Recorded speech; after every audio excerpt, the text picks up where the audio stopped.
আসসালামু আলাইকুম সুপ্রিয় শিক্ষার্থী বন্ধুরা, তিতাস অনলাইন ক্লাসে সবাইকে স্বাগতম। আমি মোহাম্মদ সেলিম রেজা, সহকারী শিক্ষক, মাসিমপুর আর ইনস্টিটিউট, তিতাস, কুমিল্লা। সুপ্রিয় শিক্ষার্থী বন্ধুরা, তোমরা জানো যে দীর্ঘদিন স্কুল বন্ধ থাকার পরও আমাদের কিন্তু অনলাইন কার্যক্রম চালু রয়েছে। সেই ধারাবাহিকতায় আমরা মাসিমপুর আর ইনস্টিটিউশন পরিবার এই অনলাইন ক্লাস থেকে দীর্ঘদিন জড়িত আছে, তোমরা জানো। তো আজকে আমি তোমাদের সাথে নবম শ্রেণীর রসায়ন বিজ্ঞান বিষয় নিয়ে সম্পৃক্ত হব। আজকে আমি নবম শ্রেণীর রসায়ন বিজ্ঞান বিষয় নিয়ে তোমাদের সাথে সম্পৃক্ত হব। তো যারাই আমার লাইভটা দেখতেছো, দয়া করে একটু শেয়ার করে দাও এবং অপরকে দেখার একটা সুযোগ করে দাও। তো ঠিক আছে, আমরা আমাদের মূল পাঠে চলে যাচ্ছি। আজকে হচ্ছে আমাদের পাঠ শিরোনাম হচ্ছে পর্যায় সারণী। আমাদের আজকের মূল পাঠ হচ্ছে পর্যায় সারণী। আমরা এখন এই পর্যায় সারণী পাঠ করলে শিক্ষার্থীরা কি কি বুঝতে পারবে, কি কি শিখতে পারবে, সেই নিয়ে আমি একটু আলোচনা করি। তো পর্যায় সারণী পাঠ শেষে শিক্ষার্থীরা পর্যায় সারণী কী তা জানতে পারবে এবং আধুনিক পর্যায় সারণীর বৈশিষ্ট্যগুলো উল্লেখ করতে পারবে। এবং তোমরা জানো যে এই পর্যন্ত যে 118টা মৌল আবিষ্কৃত হয়েছে, এই মৌলগুলোর ধর্ম এবং বৈশিষ্ট্য সুস্পষ্টভাবে বলতে পারবে এবং একটা মৌল পর্যায় সারণী কোন পর্যায় এবং কোন গ্রুপে রয়েছে তা আমরা পর্যায় সারণীর মাধ্যমে সহজে বুঝতে পারব। এ হচ্ছে আজকের শিখন ফল। তো ঠিক আছে, চলো আমরা আমাদের মূল পাঠে চলে যাচ্ছি। তো আমি এখন তোমাদেরকে যে জিনিসটা শেখাবো সেটা হচ্ছে ইলেকট্রন বিন্যাসের মাধ্যমে কিভাবে পর্যায় সারণীতে মৌলের অবস্থান নির্ণয় করা যায়।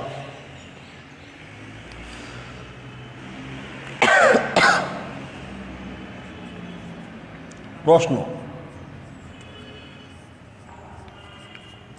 ইলেকট্রন বিন্যাসের মাধ্যমে কিভাবে পর্যায় সারণীতে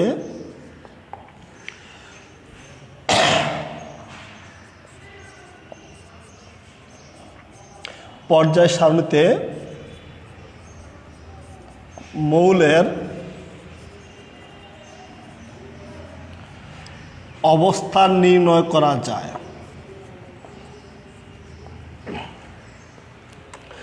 ইলেকট্রন বিন্যাসের মাধ্যমে কিভাবে পর্যায় সারণীতে মৌলের অবস্থান নির্ণয় করা যায় এই সম্পর্কে আজকে আলোচনা। তো সবাই একটু প্রশ্ন উঠিয়ে নাও।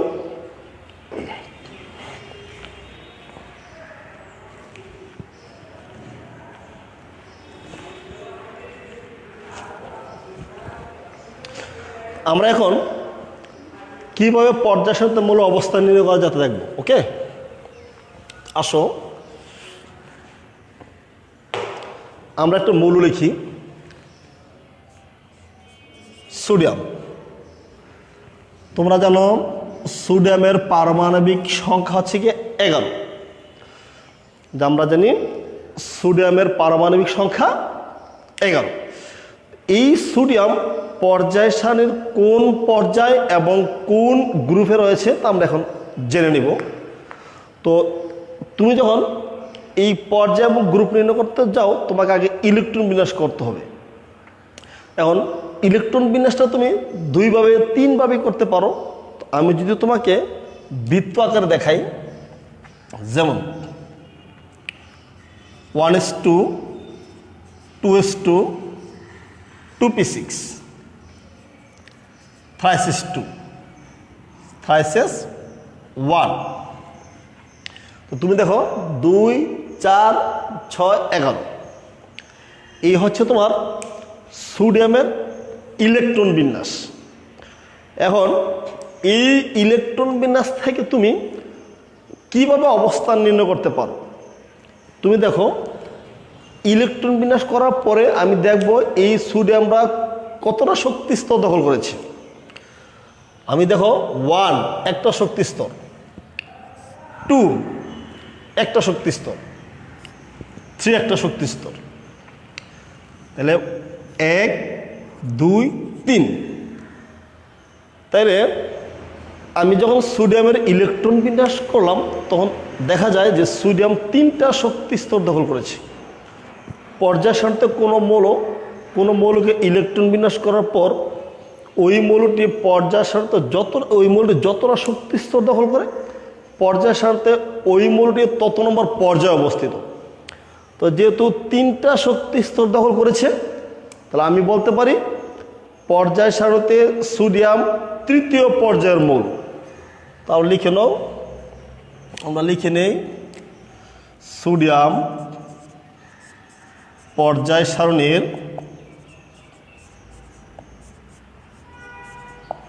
3য় পর্যায়।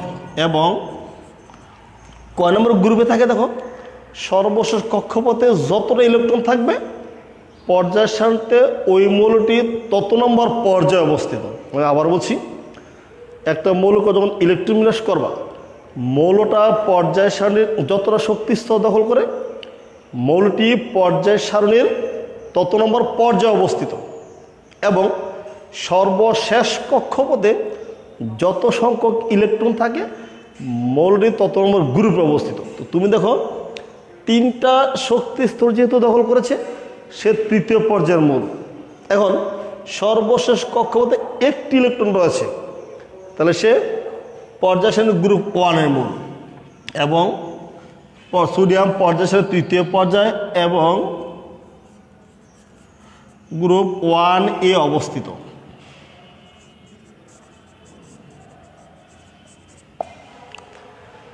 এইভাবে আমি সোডিয়াম পর্যায় সারণীর 3য় পর্যায় 1A গ্রুপ অবস্থিত আমরা জেনে নিলাম।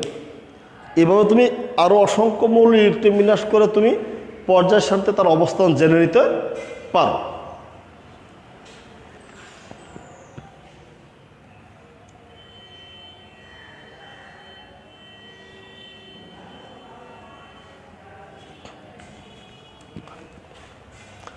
আমরা যদি আরেকটা মৌল দেখাই, আসো,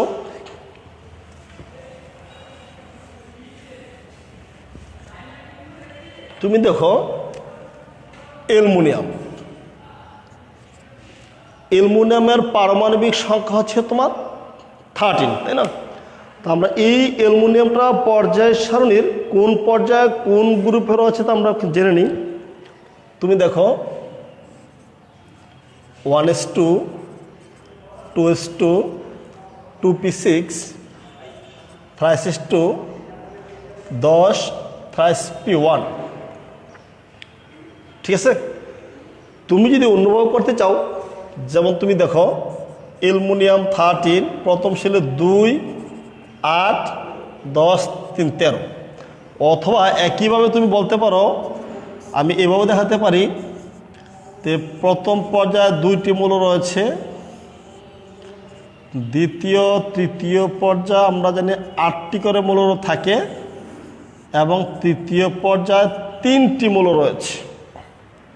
সুপ্রিয় শিক্ষার্থী বন্ধুরা, তোমাদের সুবিধার্থে আমি একটা জিনিস জানিয়ে রাখতে চাই, সেটা হচ্ছে এই তুমি দেখো অ্যালুমিনিয়াম 3টা শক্তি স্তর দখল করেছে। এই কারণে পর্যায় সারণীতে অ্যালুমিনিয়ামের অবস্থান হচ্ছে 3য় পর্যায়। তুমি দেখো সর্বশেষ কক্ষপথে 3টি ইলেকট্রন রয়েছে। তো এর আগে কোনো মৌলের সর্বশেষ কক্ষপথে 2-এর বেশি যদি ইলেকট্রন থাকে, তার সাথে 10 যোগ করে তোমাকে গ্রুপ সংখ্যা নির্ণয় করতে হবে। কোনো মৌলের সর্বশেষ কক্ষপথে 2-এর অধিক যদি ইলেকট্রন সংখ্যা থাকে, তার সাথে 10 যোগ করে গ্রুপ সংখ্যা নির্ণয় করতে হবে। তাহলে আমরা এখন বলতে পারি যে অ্যালুমিনিয়াম 3য় পর্যায়ের মৌল 1, 2, 3। তাহলে 3য় পর্যায়ের মৌল এভাবেও দেখো, যদি এভাবে করতে চাও 3য় পর্যায়ের মৌল, তুমি যদি এই ডায়াগ্রাম আকারে দেখাতে চাও 1 2 3, তাহলে যেভাবে তুমি যাও অ্যালুমিনিয়াম 3টি শক্তি স্তর দখল করে।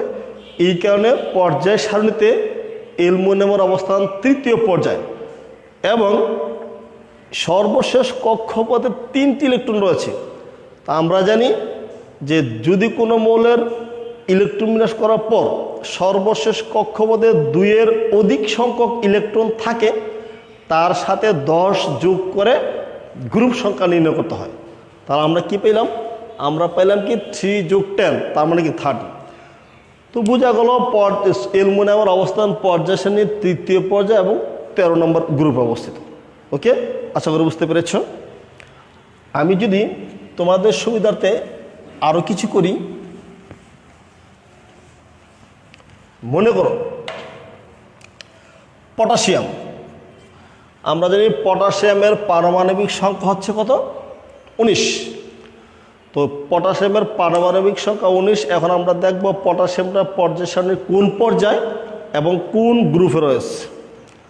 তো পটাশিয়ামের ইলেকট্রন বিন্যাস হচ্ছে 1s2, 2s2, 2p6, 3s2, 3p6,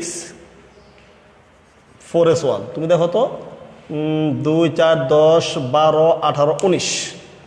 হ্যাঁ, 2 4 10 12 18 19 এই হচ্ছে তোমার পর্যায়ে পটাশিয়ামের ইলেকট্রন বিন্যাস। এই পটাশিয়ামের ইলেকট্রন বিন্যাস থেকে আমি দেখি কয়টা শক্তি স্তর দখল করেছে। পটাশিয়াম 4টা শক্তি স্তর দখল করেছে। তুমি যদি ডায়াগ্রাম আকার দেখাতে চাও, দেখো 19। প্রথম শেলে সর্বোচ্চ 2টি ইলেকট্রন থাকতে পারে, দ্বিতীয় শেলে সর্বোচ্চ 8টি ইলেকট্রন থাকতে পারে, তৃতীয় শেলে 8টি ইলেকট্রন থাকবে এবং চতুর্থ শেলে 1টি ইলেকট্রন থাকবে। 8 8 16 17 18 19। তুমি যেভাবেই দেখাও, তুমি যদি ডায়াগ্রাম আকারে দেখাতে চাও তাও ভালো। তো আমরা দেখলাম কি যে ডায়াগ্রাম আকারে যখন ইলেকট্রন বিন্যাস করার পর 1 2 3 4 সে 4টা শক্তি স্তর দখল করেছে।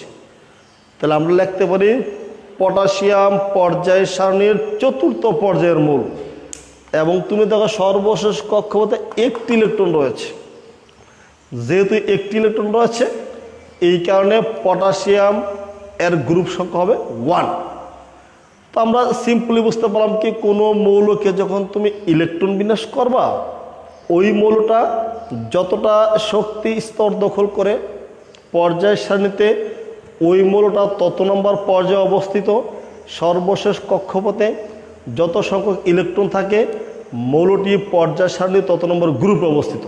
তবে গ্রুপ নির্ণয়ের ক্ষেত্রে কোনো মৌলের সর্বশেষ কক্ষপথে 2-এর অধিক সংখ্যক ইলেকট্রন থাকলে তার সাথে 10 যোগ করে গ্রুপ সংখ্যা নির্ণয় করতে হবে।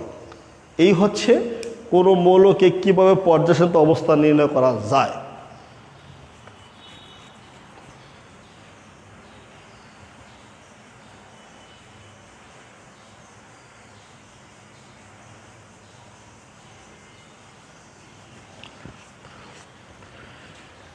এখন আমরা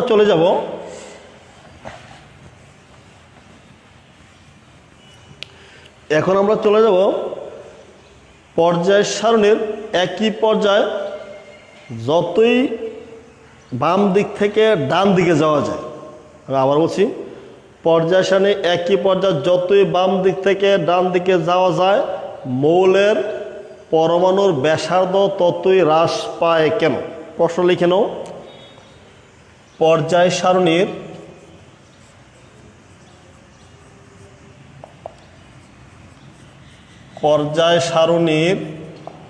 একই পর্যায়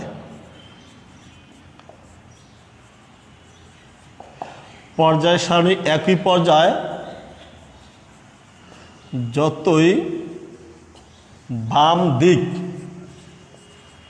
থেকে ডান দিকে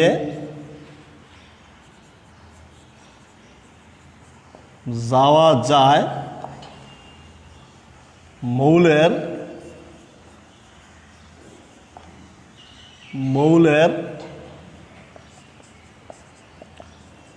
পরমাণুর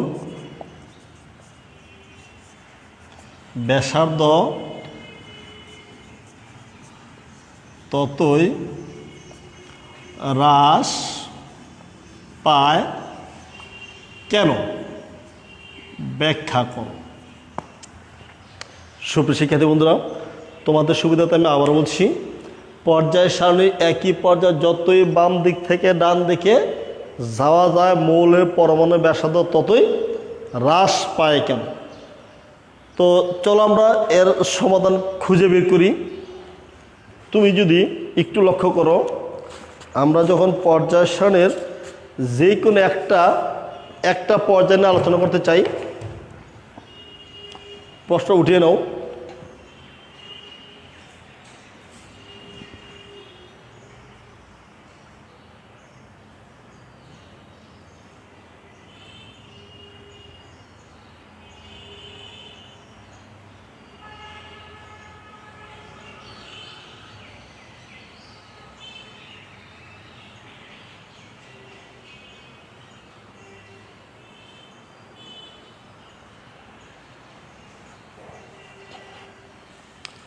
এখন আসো,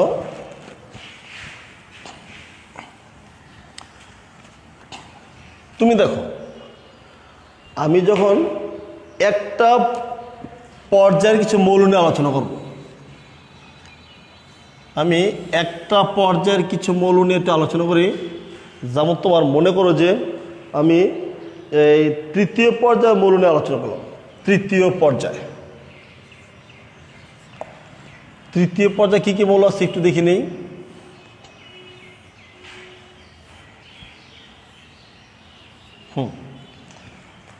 তো প্রথম কি দেওয়া আছে তুমি দেখো, প্রথম দেওয়া আছে সোডিয়াম ম্যাগনেসিয়াম। দেখো প্রথম দেওয়া আছে সোডিয়াম, তারপরে ম্যাগনেসিয়াম, তারপর হচ্ছে অ্যালুমিনিয়াম, এরপর হচ্ছে তোমার silicon phosphorus sulphur, silicon phosphorus sulphur, তারপর আছে কি ক্লোরিন আর্গন, এই CL chlorine A R argon. তো আমি যদি তোমাদেরকে একটু বলতে চাই যে এই মৌলগুলা হচ্ছে তোমার সোডিয়ামের পারমাণবিক সংখ্যা হচ্ছে 11, ম্যাগনেসিয়ামের 12, অ্যালুমিনিয়ামের 13, সিলিকনের 14, ফসফরাসের 15, সালফারের 16, ক্লোরিনের 17, আর্গনের 18। আমি আবার বলছি, আমি পর্যায় সারণীর একটা পর্যায়ের মৌল নিয়ে তোমাদের সাথে সম্পৃক্ত হয়েছি বা আলোচনা করছি, সেটা হচ্ছে তৃতীয় পর্যায়ের মৌল।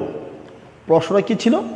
প্রশ্নটা ছিল একই পর্যায়ে যতই বাম দিক থেকে ডান দিকে যাওয়া যায়, একই পর্যায়ে যতই বাম দিক থেকে ডান দিকে যাওয়া যায় মৌলের পরমাণু ব্যাসার্ধ ততই হ্রাস পায় কেন?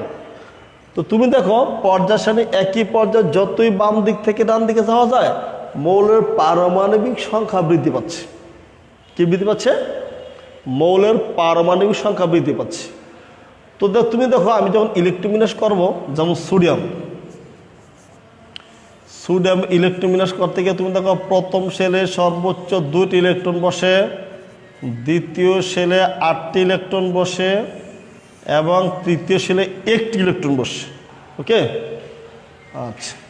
আমি যখন ম্যাগনেসিয়াম করব, প্রথম সেলে 2টি ইলেকট্রন বসে, দ্বিতীয় সেলে হচ্ছে গিয়ে তোমার 8টি ইলেকট্রন বসে, তৃতীয় সেলে হচ্ছে গিয়া 2টি। তোমরা একটু লক্ষ্য করো, আমি কিন্তু প্রথম সেলে ইলেকট্রন সংখ্যা শেষে 1, কিন্তু যতই বাম দিক থেকে ডান দিকে যাওয়া হচ্ছে ততই কিন্তু ইলেকট্রন সংখ্যা বেড়ে যাচ্ছে। ওকে, আচ্ছা। আরও ডান দিকে যাও, অ্যালুমিনিয়াম প্রথম সেলে 2টি ইলেকট্রন বসে, দ্বিতীয় সেলে 8টি ইলেকট্রন বসে, তৃতীয় সেলে কিন্তু 3টি ইলেকট্রন বসছে।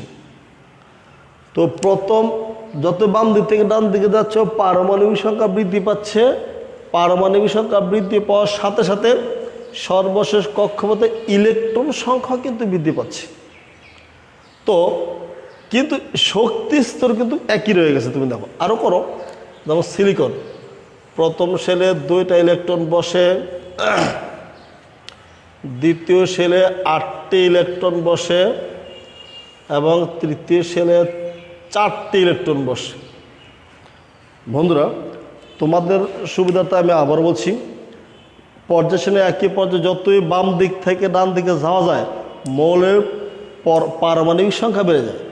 পারমাণবিক সংখ্যা বৃদ্ধি পাওয়ার সাথে সাথে সর্বশেষ কক্ষপথে ইলেকট্রন সংখ্যাও বেড়ে যায়। তুমি দেখো, সর্বশেষ কক্ষপথে ইলেকট্রন সংখ্যা বেড়ে যায়, কিন্তু শক্তি স্তর কিন্তু 3টে রয়ে গেছে। তুমি দেখো, এটার ইলেকট্রন সংখ্যা 1, আর ডান দিকে যাও 2, আর ডান দিকে যাও 3, আর ডান দিকে যাও 4, কিন্তু শক্তি স্তর কিন্তু 3টা করে রয়ে গেছে। তো ইলেকট্রন সংখ্যা বাড়ছে কিন্তু শক্তি স্তর বাড়ছে না, ফলে কি করবে, ইলেকট্রনগুলো সজোরে নিউক্লিয়াসকে আকর্ষণ করবে। ধনাত্মক চার্জযুক্ত নিউক্লিয়াসকে ঋণাত্মক চার্জযুক্ত ইলেকট্রন আকৃষ্ট হয়ে এদের ব্যাসার্ধ কি একেবারে হ্রাস পাবে। তো এইভাবে তাদের ব্যাসার্ধ হলো শক্তি স্তর, ইলেকট্রন বাড়ছে কিন্তু সর্বশেষ শক্তি স্তর না বাড়াতে নিউক্লিয়াসগুলো সজোরে নিউক্লিয়াসকে আকর্ষণ করছে ইলেকট্রনগুলো, যার ফলে ব্যাসার্ধ কি আস্তে আস্তে কমে যাচ্ছে। এর থেকেই বোঝা যায় একই পর্যায়ে যতই বাম দিক থেকে ডান দিকে যাওয়া যায় মৌলের পারমাণবিক সংখ্যা তত কি হয়, হ্রাস পায়।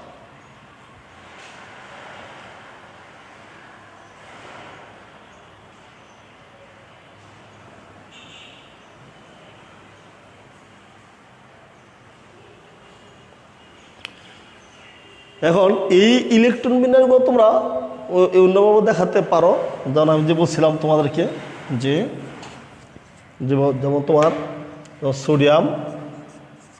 Sodium 1s2 2s2 2p6 10 3s1। Magnesium যাও 12 1s2 2s2 2p6 3s2।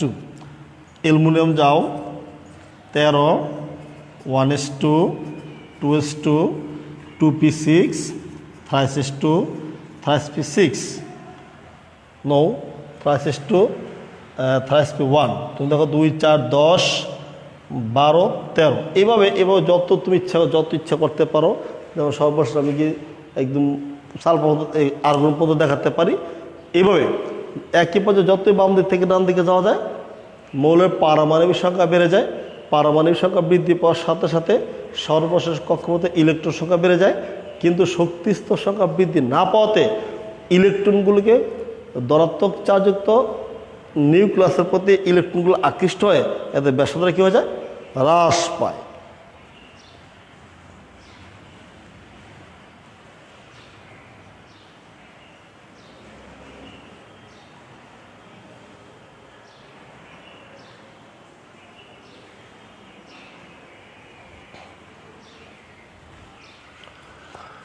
ঠিক আছে, এখন যদি আমি একটা গ্রুপ নিয়ে আলোচনা করি। গ্রুপটা কি, যে গ্রুপটা হচ্ছে পর্যায় সারণীর একই গ্রুপ যত উপর থেকে নিচের দিকে যাওয়া যায়। পর্যায় সারণীর একই গ্রুপ যত উপর থেকে নিচের দিকে যাওয়া যায় মৌলের পরমাণুর ব্যাসার্ধ তত কি বেড়ে যায়। তো আমরা যে কোনো একটা মৌলের গ্রুপ নিয়ে আলোচনা করবো। আমি যদি তোমার কি বলে এই 1 নম্বর গ্রুপের মৌলটা নিয়ে একটু আলোচনা করি। 1 নম্বর গ্রুপের মৌলটা নিয়ে যদি একটু আলোচনা করি তাহলে কী দ্বারা তুমি দেখো হাইড্রোজেন লিথিয়াম, এই 1 নম্বর মৌল আলোচনা করলে দেখো হাইড্রোজেন লিথিয়াম সোডিয়াম 1 3। সোডিয়ামের পর কী হচ্ছে পটাশিয়াম রুবিশিয়াম, কে হচ্ছে পটাশিয়াম 19 রুবিশিয়াম আরবি রুবিশিয়াম। তারপর হচ্ছে কি তোমার সিজিয়াম ফ্রেঞ্জিয়াম CSFR। তো এভাবে আমরা FR অর্থাৎ রুবিশিয়াম হচ্ছে কি তোমার 37 19 37 55 37 55 37 এর হচ্ছে তোমার 55। ওকে, তো বন্ধুরা আমরা এখন জানবো পর্যায় সারণী একই গ্রুপ যত উপর থেকে নিচের দিকে যাওয়া যায়।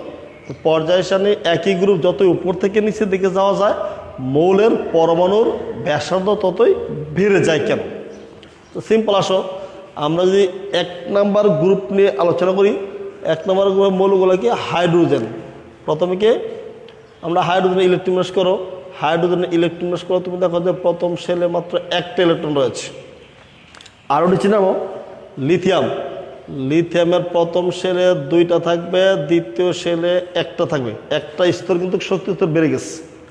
আরও নিচে যাও, সোডিয়াম প্রথম শেলে 2টা থাকবে, দ্বিতীয় শেলে তোমার কি হবে? দ্বিতীয় শেলে হচ্ছে তোমার 8টা, চতুর্থ শেলে 1টা। আয়রন দিকে যাও, প্রথম শেলে 2টা ইলেকট্রন থাকবে, দ্বিতীয় শেলে 8টা ইলেকট্রন থাকবে, তৃতীয় শেলে 8টা ইলেকট্রন থাকবে এবং চতুর্থ শেলে 1টা ইলেকট্রন থাকবে।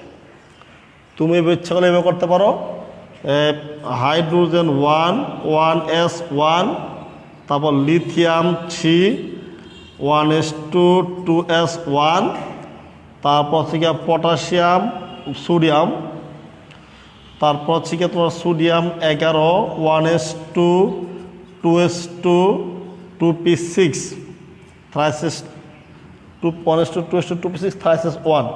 ইচ্ছা করলে তুমি এভাবে ইলেকট্রন করে দেখাতে পারো। তুমি দেখো পর্যায় সারণী একই গ্রুপ যত উপর থেকে নিচের দিকে যাওয়া যায় মৌলের পারমাণবিক সংখ্যা বেড়ে যায়। 1 3 11 19 37, অর্থাৎ উপর থেকে যত নিচের দিকে যাওয়া যায় মৌলের পারমাণবিক সংখ্যা তত বেড়ে যায়। পারমাণবিক সংখ্যা বৃদ্ধি পাওয়ার সাথে সাথে সর্বশেষ কক্ষপথে ইলেকট্রন কিন্তু একই রয়ে গেছে। তুমি দেখো 1, ইডার শেষে ইলেকট্রন 1, ইডার শেষে 1, ইডার শেষে 1, অর্থাৎ সর্বশেষ কক্ষপথে ইলেকট্রন বাড়ছে না, কিন্তু শক্তি স্তর কিন্তু ঠিকই বেড়ে গেছে। এটার শক্তি স্তর 1, এটার 2, এটার 3, এটার 4। সর্বশেষ কক্ষপথে শক্তি স্তর বৃদ্ধি পাওয়াতে তাদের ব্যাসার্ধটা কি বেড়ে যাচ্ছে। তাহলে আমরা কি বলতে পারি? পর্যায় সারণী একই গ্রুপ যত উপর থেকে নিচের দিকে যাওয়া যায় মৌলের পারমাণবিক সংখ্যা বৃদ্ধি পায়।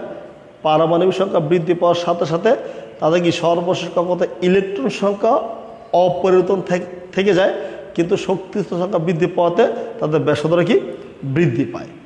এই হচ্ছে আজকের আলোচনা। সুপ্রিয় শিক্ষার্থী বন্ধুরা, আমি আশা করি তোমরা এই প্রশ্নগুলো বুঝতে পেরেছ। তো তোমরা সবাই আমাদের সাথে সংযুক্ত থাকবা, প্রতিনিয়ত আমাদের অনলাইন ক্লাস চলবে। তো আজকে আমি যে রসায়ন বিজ্ঞান আলোচনা করলাম তোমরা বাসায় এগুলো প্র্যাকটিস করো। সবাইকে ধন্যবাদ, ভালো থেকো, আসসালামু আলাইকুম।